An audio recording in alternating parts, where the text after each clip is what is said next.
Immigrant versus arriving through the Afrikaner Refugee program.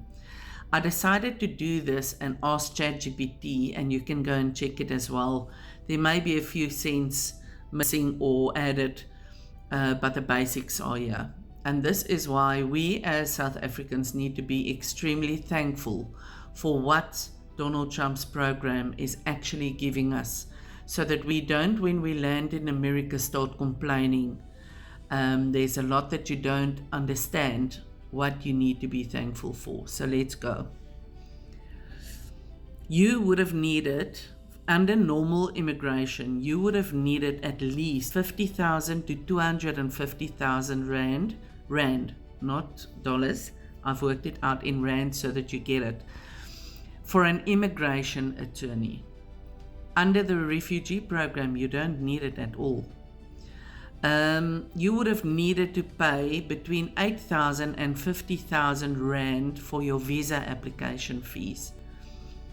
We have no visa application fees under the refugee program. The medical examinations that they give us, between 5,000 and 13,000 rand per person. We get it for free, guys. The screening that they've arranged for us, we don't pay for. Police clearance and documents. It would have cost you between 2,000 and 8,000 rand per person. Check how many people are you bringing over and check these costs again. The airfare to the USA would have cost you between 13,000 and 42,000 rand per person, depending on when and what you travel with or through. With the refugee program, they let you pay this back after 6 months of you already having settled in America. And they don't ask you to pay it as a lump sum. They ask you to pay them an initial monthly fee, which is absolutely gracious. Shipping and household belongings, because now you come over with nothing. You are immigrating to a new country. Where are you going to get all those furnitures? Between 80,000 and 300,000 it would have cost you to get your furniture from South Africa over to America. Most refugees, we only arrive in America with our clothes, but we had our flat, and within less than 2 weeks we had everything we needed in this flat.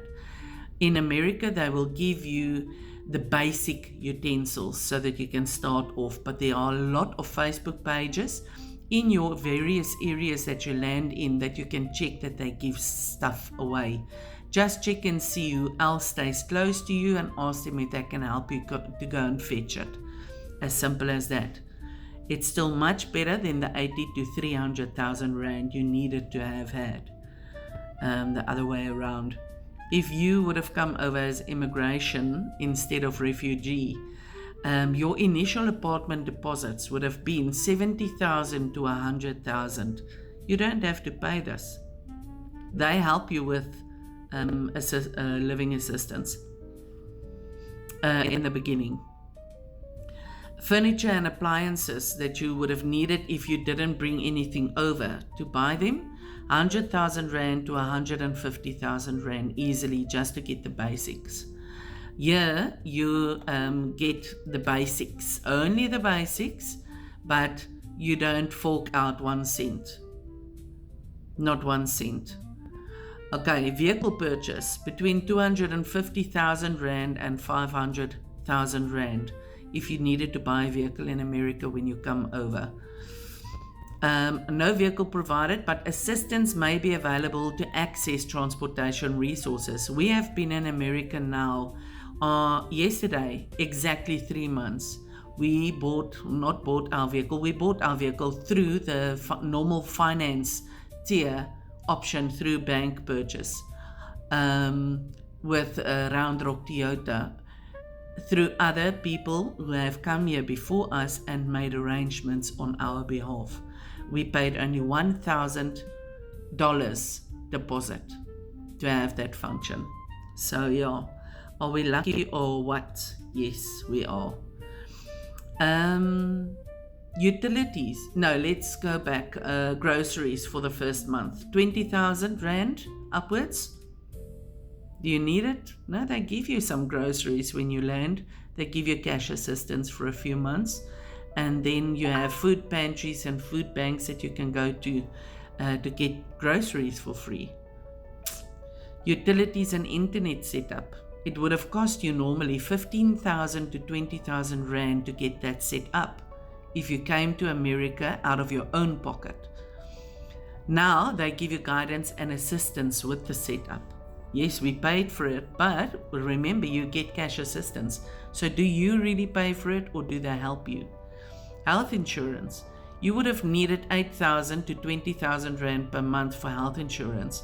We get assistance here with a health medic aid that they give us, and it's been extended now for a few months.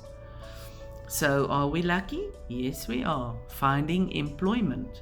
You would have done that completely on your own if you landed here and you immigrated to South America. Here, you've got Goodwill, you've got your caseworkers and the community centers you can go to, and they will assist you to get your resume on the right format and help you to find your feet finding a job and give you very valuable advice. Social security application. You have to do it totally on your own if you immigrate to America on your own. Here you've got caseworkers that take you, that make appointments, that know how the system works. They get that done for you. Driver's license conversions. You have to manage that yourself. Here you've got guidance on the local licensing requirements. So they help you. They send you the links. They know who to take you to, and they will help you to get your licenses back in order. School enrollment. You have to manage that totally on your own without having a clue of what's going on. With a refugee program, you have your caseworker helping you to enroll your kids, give you all the advice and tell you about all the systems that's in place to assist you as parents. Learning the US systems, self-managed if you immigrate to South America. Here you've got orientation to American life and services. The cultural orientation helps you to understand a bit more about America, and they spend 5 hours on a Teams meeting to help you through this. Case managers. You don't get a case manager if you immigrate from South Africa to America, not one. Here you've got a dedicated case manager during your initial resettlement. And guys, if you ask, they will help you. If you don't understand each other too well, you can ask questions or go to community centers, go to Goodwill, ask there. You've got the availability of other South Africans that went there before you that can put you in contact with other caseworkers and assist you like that as well. Emergency savings and recommended monies and stuff would have been 170,000 Rand easily to 350,000 Rand easily. Not required. You don't need that to qualify for the refugee program, not 1 cent.